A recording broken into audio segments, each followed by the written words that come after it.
explore.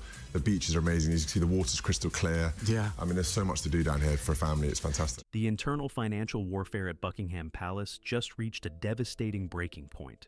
Prince William has officially frozen the private funding lines allocated to Queen Camilla's extended family. For years, these quiet subsidies remained completely shielded from public scrutiny. Now, Camilla's ex-husband has broken decades of absolute silence, launching a series of shocking claims that have left the entire royal court in complete chaos. The signed red ledger in the Duchy office. Prince William sat at a large oak desk inside the primary conference room at the Duchy of Cornwall headquarters in London. The clock on the wall showed exactly 9 o'clock on a rainy Monday morning. Outside, traffic crawled along Lancaster Place. Inside the room, the silence was broken only by the scratching of a black fountain pen. William was looking at a thick document bound in a red leather ledger. His private financial secretary stood next to him, holding a tray of original banking records and property deeds. The prince turned to the third page of the ledger. This page contained a list of recurring monthly bank wire transfers. For over 2 decades, these financial lines had operated quietly. They were categorized under discretionary family maintenance. The money came directly from the surplus commercial revenues of the agricultural estates in Cornwall and Devon. William looked at the top 2 names on the roster. They were Tom Parker Bowles and Laura Lopes. They are Queen Camilla's biological children from her first marriage. William did not look up at his secretary. He pressed the nib of his fountain pen firmly against the paper. He drew a clean, straight black line directly through both names. He signed his initials in the margin next to the deletion. This single physical action instantly halted a major stream of private financial support. The change was scheduled for immediate execution by the banking system. The secretary picked up the folder, placed it into a canvas transport bag, and walked out to notify the accounts department. The administrative facts of the Duchy of Cornwall explain why this move is legally absolute. The duchy is not a public body. It is a private landed estate established in the year 1337 by King Edward III. Its primary purpose is to provide an independent income for the eldest living son of the reigning monarch. When Charles became king, the entire estate transferred automatically to William. The property spans over 135,000 acres of land across 23 British counties. It generates an annual net surplus exceeding £21 million. Under the historic rules of the estate, the Prince of Wales holds complete, unreviewable autonomy over how those surplus funds are spent. He does not need the approval of Parliament to change the budget. He does not need the signature of the Prime Minister. Most importantly, he does not need the permission of the King. Charles had used these specific funds for decades to support his extended circle, including Camilla's family. He assumed the quiet funding structure would simply continue as a matter of family courtesy after the transition of the crown. William's sudden intervention shattered that assumption completely. The funding cuts were not preceded by an official warning letter or a private family meeting at Sandringham. The first indication of the change arrived when the automated banking systems sent out electronic transaction failure notices to the recipients. The monthly stipends used by Camilla's children to cover estate security and property maintenance costs simply failed to arrive in their accounts. The financial umbilical cord connecting the Parker Bowles family to the Crown's private wealth had been cleanly severed. The physical scale of these cutbacks is causing immense administrative panic among the palace accountants. We are talking about hundreds of thousands of pounds in annual discretionary payouts. Charles had originally integrated these specific transfers into his long-term personal household projections. He intended to keep his stepchildren insulated from the high cost of maintaining their private country properties. Now, that financial burden shifts entirely back to the individuals. The king cannot easily use his own sovereign allowance to replace the missing funds without disrupting the primary budget of Buckingham Palace. This bold move introduces a profound mystery regarding William's ultimate structural goals for the court. Why would the heir to the throne risk an immediate, volatile domestic confrontation with his stepmother at this exact moment? The answer lies in a highly confidential financial audit, compiled by an independent accounting firm based in the City of London. William had commissioned the report 3 months earlier. The data showed that the peripheral expenses of maintaining non-working family members had escalated by 40% over the past 5 years. William reviewed the audit findings inside his private library at Adelaide Cottage over the weekend. He concluded that the Crown could no longer afford to subsidize individuals who hold no official royal titles and perform zero public duties on behalf of the state. He wants to establish a lean, tightly focused monarchy centered exclusively on his immediate bloodline.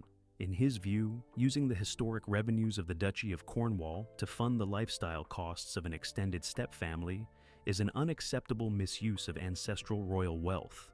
The tension generated by this decision quickly spread to the security department. Camilla's children rely on private security contractors to monitor their residential gates and handle their public travel logistics. These specialized security teams are paid directly through the duchy's administrative accounts. Following the signature on the Red Ledger, those security contracts were officially canceled with just 24 hours of notice. The contractors were ordered to withdraw their equipment from the properties, leaving the family to fund their own personal protection details. The palace press office spent the afternoon in an emergency briefing, trying to anticipate how the public would react if the details leaked to the national newspapers. A public dispute over family funding would look incredibly damaging during a period of national economic strain. It would portray the royal household as a divided corporate entity, fighting over hidden money, rather than a stable institution focused on public service. The press secretaries issued a strict command of absolute silence to all staff members, hoping to contain the fallout before it turned into a front-page scandal. But the containment strategy failed before the afternoon was over. The mystery shifted from the palace corridors directly to a luxury hotel suite in Mayfair, where an unexpected figure was preparing to break decades of absolute silence. Camilla's ex-husband had just authorized his personal legal representative to schedule an urgent meeting with a senior editor from the national press. The quiet financial execution in the Duchy office had triggered a retaliatory strike that would expose the deepest financial secrets of the royal marriage pact to the entire world. William remained entirely unmoved by the reports of the gathering media storm. He left the Duchy headquarters at noon, stepping into his car to return to Windsor. He had played his hand with total legal precision, relying on a charter signed 7 centuries ago to redraw the financial boundaries of the modern court. The red leather ledger was locked back inside the main office safe, but the line drawn through the names could not be erased. The Prince of Wales had officially taken control of the kingdom's wealth, and the Queen's family was completely on the outside. Andrew Parker Bowles steps into the media. Spotlight. Andrew Parker Bowles sat on a velvet armchair inside a private second-floor suite at the Goring Hotel in Belgravia. The fireplace clicked as the gas flames flickered under the marble mantelpiece. It was exactly 2 o'clock on Tuesday afternoon. A brass tea tray sat untouched on the low table between his chair and the sofa. Across from him sat a senior editor from The Times, holding a digital voice recorder and a notebook. Andrew did not look at the recorder. He unclasped a worn leather document wallet and extracted a stack of private bank drafts dating back to the late 1990s. The arrival of the former Army officer at this specific location was an unprecedented development. For 31 years, he had maintained absolute silence regarding the collapse of his marriage to Camilla and her subsequent integration into the royal family. He had attended royal weddings, stood quietly at social events, and refused hundreds of lucrative interview offers from international television networks. He had chosen the path of the traditional British aristocrat, keeping family secrets locked away from public view. The sudden cancellation of his children's funding by Prince William broke that lifelong commitment instantly. The physical documents he spread across the table provided immediate, undeniable proof of his claims. He pointed his finger at a specific bank draft dated November 12, 1995.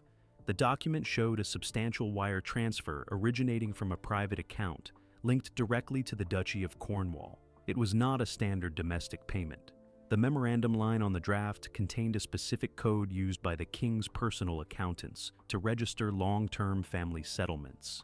Andrew explained that this transfer was merely the opening installment of a permanent financial arrangement. The historical facts of the 1995 divorce outline a highly complex legal landscape. When Camilla and Andrew finalized their separation, the public assumed it was a standard aristocratic breakdown. The media reported on the division of their country estate and the custody arrangements for their children. the public did not see the parallel negotiations taking place between Andrew's solicitors and the private legal team representing the then Prince of Wales. Charles was desperate to ensure that the divorce proceeded smoothly without a public court battle that would expose his own private financial dealings. To secure this smooth transition, Charles signed a confidential side agreement with Andrew. This agreement was separate from the official family court filings. It guaranteed that in exchange for Andrew's total public silence, the Duchy of Cornwall would take permanent responsibility for the long-term financial stability of Tom and Laura. The agreement included specific provisions for housing subsidies, private security allowances, and trust funds for their future children. It was a binding marriage pact designed to insulate Camilla's biological family from the economic realities of the real world. The tension in the hotel suite intensified as the editor began reviewing the subsequent pages of the logbook. Andrew produced a copy of a letter signed by King Charles during his residency at Highgrove House in 2005. In that letter, the king explicitly reaffirmed the terms of the 1995 pact ahead of his weddings to Camilla. He promised that the financial allocations would remain active for the lifetimes of the recipients, regardless of any future changes to the structure of the sovereign grant. It was an absolute commitment from a father to protect his new stepchildren. This revelation introduces a profound structural mystery into the heart of the current palace conflict. If the king signed an absolute commitment in 2005, how could Prince William legally cross those names out of the ledger on Monday morning? Andrew resolved this mystery by pointing to a fundamental flaw in his own legal strategy. The original agreements were signed with Charles in his capacity as the Prince of Wales. The lawyers who drafted the documents did not account for the unique statutory structure of the Duchy of Cornwall Charter. The legal facts of the 1337 Charter state that every single contract, lease, or discretionary payout initiated by a Prince of Wales automatically expires the exact moment that Prince ascends the throne. The estate transfers to the next heir as a clean slate. Charles could promise a lifetime of funding, but he did not possess the constitutional authority to bind his successor to those promises. The moment William took control of the Red Ledger, he held the absolute legal right to treat his father's past commitments as entirely null and void. The realization of this legal loophole had triggered immediate panic inside the Parker Bowles household earlier in the week. Queen Camilla's private secretary had discovered the gathering media storm on Wednesday afternoon. She realized that Andrew had checked into the Goring Hotel under a false name to meet with the press. She placed 4 frantic phone calls to his mobile phone within the span of an hour, attempting to offer an emergency meeting at Clarence House to discuss a private financial compromise. Andrew refused to take the calls, instructing his hotel concierge to block any incoming communications from palace numbers. He told the editor that his decision to speak out was not motivated by personal greed.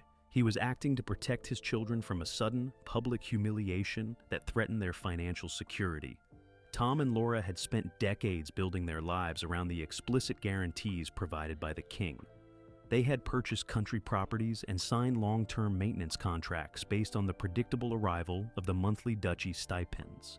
William's sudden, cold execution of the budget cuts had left them facing immediate financial defaults without any time to adjust their personal operations. The interview lasted for over 3 hours, with the recorder capturing every single detail of the hidden marriage pact.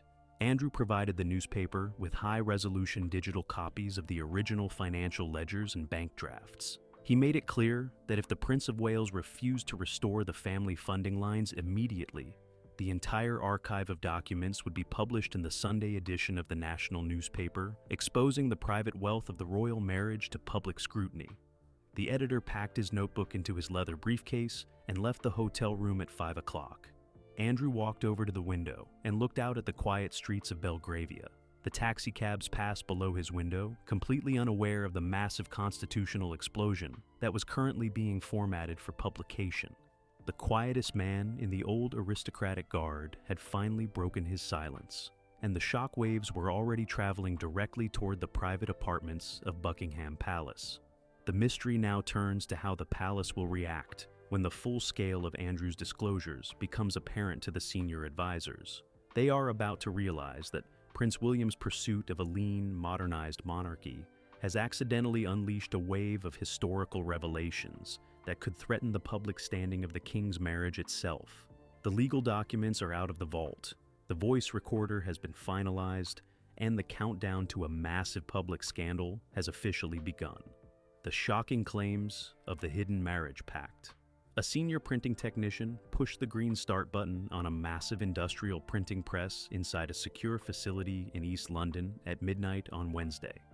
The heavy machinery began churning out the early morning edition of the national newspaper. The headline on the front page featured a prominent black and white photograph of Andrew Parker Bowles taken during his military service days. Next to his image ran 5 columns of text detailing the exact clauses of a document called the 1995 Sovereign Appendix. Within 30 minutes, bundles of the wet newsprint were being loaded into delivery vans bound for the central newsstands of Whitehall. The core of the claims centered on a specific meeting that took place at a private law firm near Lincoln's Inn Fields on December 4, 1995. According to the leaked appendix, Charles and Camilla had reached a definitive stalemate in their private negotiations regarding their future public partnership. Camilla's legal representatives refused to finalize her divorce from Andrew until they received a binding financial guarantee from the direct heir to the throne. They wanted an absolute assurance that her children would never be marginalized by the Central Palace administration if the public backlash against her marriage became permanent. The financial facts detailed in the document reveal a massive parallel banking structure. Charles agreed to create a specialized trust account under the name of the Marlborough Management Fund. The initial deposit into this fund was £3,500,000, drawn directly from the commercial timber revenues of the Duchy of Cornwall. The fund was structured to pay out an independent monthly salary to Tom and Laura, completely insulated from any public oversight by the National Audit Office. The document carried the signature of a former Chancellor of the Exchequer, who had acted as a private witness to the agreement. The tension over these disclosures escalated rapidly when the text described a second, hidden condition of the marriage pact. Andrew claimed that Charles had promised to secure a permanent, long-term commercial tenancy for Tom Parker Bowles on a prime piece of Crown-owned real estate in the southwest of England. The property was a historic manor house near Padstow, featuring 40 acres of private coastal land and 3 commercial fishing leases. The agreement stated that Tom would receive the keys to this estate upon his 45th birthday, paying nothing more than a token nominal rent of £1 per year to the duchy offices. This specific land promise introduces a massive structural mystery into the current court crisis. Why did King Charles choose to make a promise involving a physical crown property rather than simply offering a standard cash inheritance from his private funds? Andrew resolved this mystery by explaining the strategic nature of the original marriage pact. Charles did not want to deplete his personal liquid investments, which were heavily tied up in the ongoing upkeep of Sandringham and Balmoral. He believed that using a peripheral duchy property was a cost-free way to fulfill his marital obligations, assuming that his future role as king would give him permanent authority over the estate's lease registry. The legal facts of the case completely contradict that assumption. The Prince of Wales holds the absolute, exclusive right to grant or revoke commercial leases across the entire 135,000 acres of the duchy lands. The reigning king possesses zero constitutional power to sign a property lease on behalf of the Duchy of Cornwall once the title has passed to his eldest son. When Tom Parker Bowles' legal representatives submitted their formal request for the keys to the Padstow estate earlier this month, Prince William's administrative team rejected the application instantly. They returned the paperwork with a formal stamp reading, "Sovereign authority ceased." The publication of these specific details caused immediate panic inside the central press office at Buckingham Palace. By 6 o'clock on Thursday morning, the television monitors in the briefing room were broadcasting continuous news coverage of the hidden marriage pact. Senior royal correspondents were holding up copies of the newspaper, reading the exact monetary figures and property dimensions live on the air. The palace communications team had to cancel 3 scheduled morning press briefings regarding the king's upcoming charitable appearances to focus entirely on drafting a defensive strategy to contain the public fallout. The tension within the household intensified as the financial analysts began calculating the wider public relations damage. The disclosure proved that the royal family had been utilizing ancient tax-exempt landed estates to guarantee the high-end lifestyles of private citizens who perform no public service for the state. This reality directly undermines the carefully maintained narrative of a lean, fiscally responsible monarchy that King Charles has tried to project since his coronation. The public is now looking at a highly complex, multi-million-pound corporate entity that operates behind a veil of traditional tradition to protect its own extended circle. Andrew Parker Bowles's testimony also revealed that the late Queen Elizabeth was fully aware of the existence of the 1995 Appendix. The text outlines a private audience that took place at Windsor Castle in the summer of 2004, where the Queen explicitly warned Charles that his financial arrangements with the Parker Bowles family would inevitably create a massive constitutional conflict when William became the Prince of Wales. She advised her son to settle the trust obligations using his personal private funds before the crown changed hands, but Charles ignored the advice, choosing to leave the financial time bomb ticking within the duchy ledger. The mystery now turns to the second folder of documents that Andrew has threatened to release to the press if Prince William continues to block the Padstow lease. The ex-husband has hinted that the remaining papers contain detailed logs of private cash gifts provided by foreign dignitaries to fund the international travel expenses of Camilla's grandchildren over the past decade. If those documents enter the public record, they will trigger a formal investigation by the Parliamentary Standards Commissioner, pulling the central administration of the Crown into a highly damaging legal review that no amount of palace diplomacy can easily resolve. Why William refused to honor his father's promises. Prince William stood at the large wooden mapping table inside the estate office at Adelaide Cottage on Thursday morning. Spread out across the surface were color-coded geographic maps detailing the land boundaries of the Duchy of Cornwall.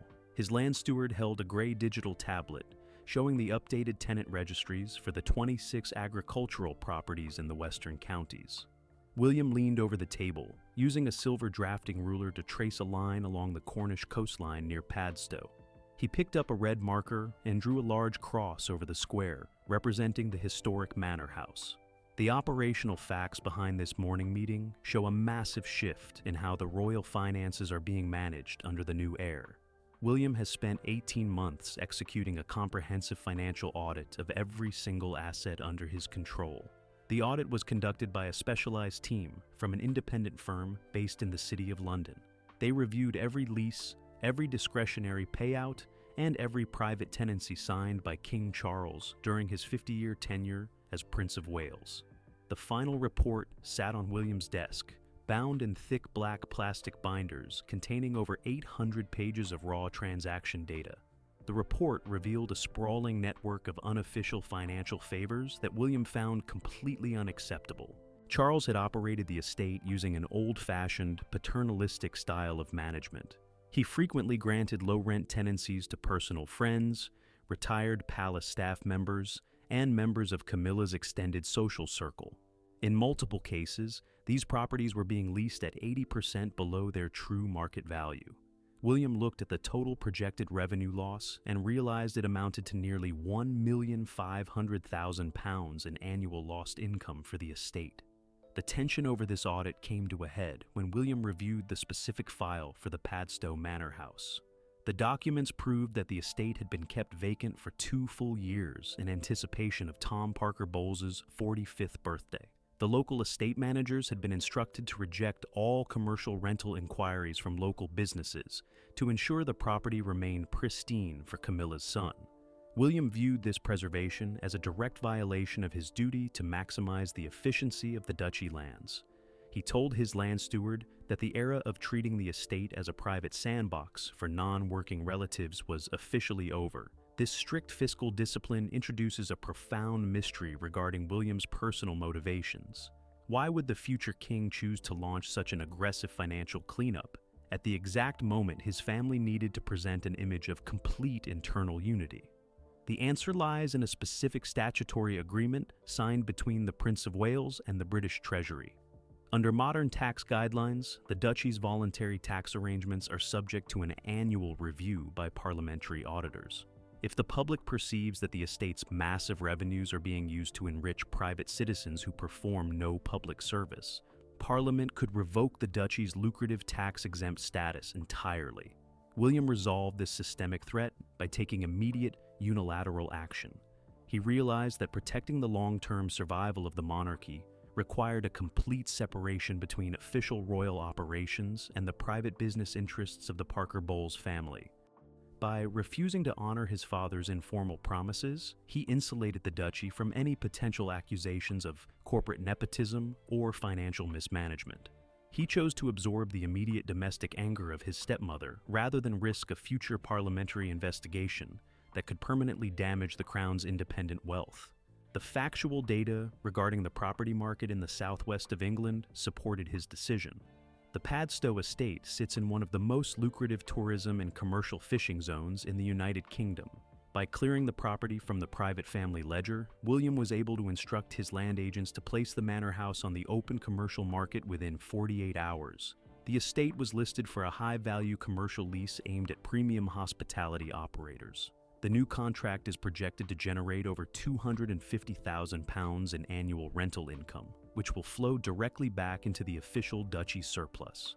This financial victory created immense, palpable tension during a scheduled administrative meeting at the Clarence House briefing room on Friday afternoon.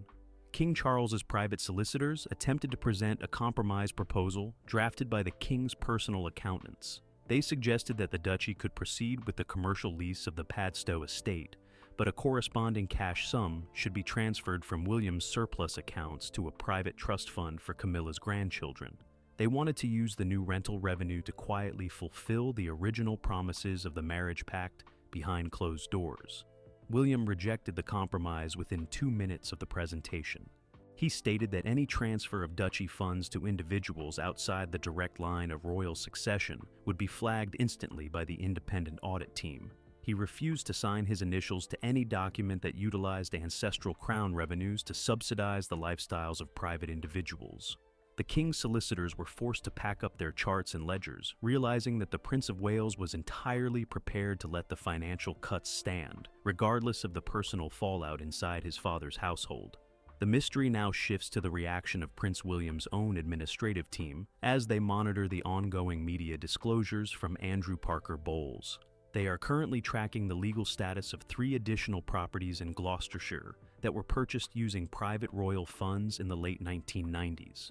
If those properties also carry hidden clauses or reciprocal lease agreements tied to the original marriage pact, William will face another round of difficult legal decisions. He has made it entirely clear to his staff that his line in the sand is permanent, and every single non-royal subsidy will be systematically eradicated from the ledger before the summer is over. A terrifying showdown behind the walls of Clarence House. The heavy oak doors of the private drawing room at Clarence House slammed shut at precisely 8 o'clock on Thursday evening. Queen Camilla stood by the tall sash window, overlooking the dark gardens, her hands tightly gripping a printed copy of the morning's financial news alerts. King Charles sat in his favorite wingback chair near the fireplace, his reading glasses pushed up onto his forehead as he stared down at a blue leather binder containing the updated Duchy of Cornwall budgets. The air inside the room was thick with tension, and the 2 footmen stationed in the hallway outside were ordered to move to the far end of the corridor to ensure complete privacy for the monarch. Camilla turned away from the window and placed the printed financial memos directly onto the table next to the king's chair. Her voice was sharp as she demanded to know how the Central Palace administration had allowed Prince William to execute the budget cuts without a single word of consultation. She pointed out that her children, Tom and Laura, had spent 20 years organizing their private property investments around the explicit written guarantees of the Marlborough Management Fund. To have those funds vanished overnight by a single signature in the Lancaster Place office was a public humiliation that threatened her family's standing. The king reached for his fountain pen, but did not open the cap. He explained the harsh administrative reality that his hands were completely tied by the ancient statutes of the crown. He had spent the afternoon consulting with the Attorney General and the Chief Solicitors of the London High Court, hoping to find an executive loophole that would allow a reigning monarch to override a financial directive issued by the Prince of Wales. The legal experts had delivered a unanimous, devastating verdict. Under the strict terms of the 1337 Charter, the king possesses 0 constitutional power to dictate terms to the Duchy of Cornwall once the title has passed to his eldest son. This legal boundary created immense frustration within the private apartments. Camilla argued that the original 1995 appendix was not a casual family arrangement. It was a binding marriage pact designed to protect her biological family in exchange for her entry into the public life of the monarchy. She reminded Charles that her ex-husband's media interviews were already causing massive damage to their public reputation, and the only way to stop the leaks was to provide an immediate cash settlement to restore the original subsidies. She demanded that the king use his own private funds from the Duchy of Lancaster to cover the missing allowances. Charles looked down at the budget charts and shook his head. The financial data showed that the Duchy of Lancaster revenues were already completely allocated for the upcoming structural repairs at Sandringham and the funding of the core working royals. He could not quietly withdraw hundreds of thousands of pounds to subsidize non-working stepchildren without inviting an immediate investigation by the Parliamentary Standards Commissioner. The king's personal wealth was entirely tied up in the official maintenance of the state, leaving him with absolutely no liquid cash to solve a domestic crisis behind closed doors. The confrontation lasted for over an hour, exposing the deep structural rift that now exists between the current reign and the future court. Camilla realized that the true power over the family fortune had already shifted across the lawn to William's office at Adelaide Cottage. The king was trapped inside his own constitutional framework, unable to protect his own marital agreements from the fierce fiscal discipline of his heir. The footmen were finally called back to clear the tea tray at 9:30, finding the room completely silent as the queen locked her leather folder and walked out to her private study, leaving the king alone with a pile of legal briefs he had no power to change. The ultimate verdict on the future court. The final administrative entry was typed into the database at the London High Court Probate Registry at precisely 4 o'clock on Friday afternoon. A senior clerk stamped the digital folder with the official seal of the Treasury solicitors, marking the document as legally finalized. This administrative act permanently locked Prince William's new Duchy of Cornwall budgets into place, confirming the absolute cancellation of the historical Parker Bowles family subsidies. The legal files were moved to a secure digital archive, effectively closing the door on any future behind-the-scenes attempts by the king's advisors to restore the private funding lines through court appeals. The public reaction to the leaked 1995 sovereign appendix quickly transformed the atmosphere across the wider palace infrastructure. Outside the gates of Buckingham Palace, national newspaper stands were covered in bold black headlines analyzing the financial fallout of the marriage pact. Yet, the anticipated public outrage over the hidden funds did not manifest as a protest against the crown. Instead, public opinion polls published in London showed a massive wave of public support for Prince William's decisive action. Viewers and taxpayers openly praised the Prince of Wales for demonstrating fierce fiscal discipline and protecting public-facing royal revenues from being utilized to enrich private individuals. This shift in public sentiment completely altered the tactical leverage within the royal household. Queen Camilla's communications team spent the afternoon reviewing the social media metrics from their operations room in Mayfair. They realized that continuing their media battle against William would backfire catastrophically on the Queen Consort's personal popularity ratings. The public wanted a lean, modern monarchy centered strictly on the direct bloodline, and any further complaints from the Parker Bowles family would make them look greedy and out of touch with the current economic climate. Andrew Parker Bowles's legal representatives quietly withdrew their threat to release the second folder of documents, canceling a scheduled follow-up interview with the press. The physical reality of this transition became clear when the land agents for the duchy officially updated the public listing for the manor house near Padstow. The property was removed from the private family registry and designated as a premium commercial asset available for immediate lease to public hospitality operators. The keys to the estate were returned to the central safe at the Lancaster Place headquarters, completely cutting off Tom Parker Bowles's long-held expectations of a rent-free coastal tenancy. William had successfully transformed a volatile family crisis into a profitable, transparent commercial victory for the estate. The ultimate resolution of this conflict proves that the true center of gravity within the British monarchy has permanently shifted. King Charles remains the sovereign on the throne, but his administrative power over the family fortune has effectively ended. Prince William has established an unbreakable financial perimeter around the future court, proving to every courtier and extended family member that proximity to the king no longer guarantees a life of state-funded luxury. The red ledger inside the duchy office stands as the definitive blueprint for the next generation of the crown, and the old guard has no choice but to adapt to the new rules. The financial gloves are completely off inside the palace walls. Prince William has drawn a sharp, definitive line in the sand, proving that Queen Camilla's extended family has no permanent place in the future of the British monarchy. This explosive public disclosure by Camilla's ex-husband has exposed the deepest financial rifts in modern royal history. But the Prince of Wales has emerged completely victorious.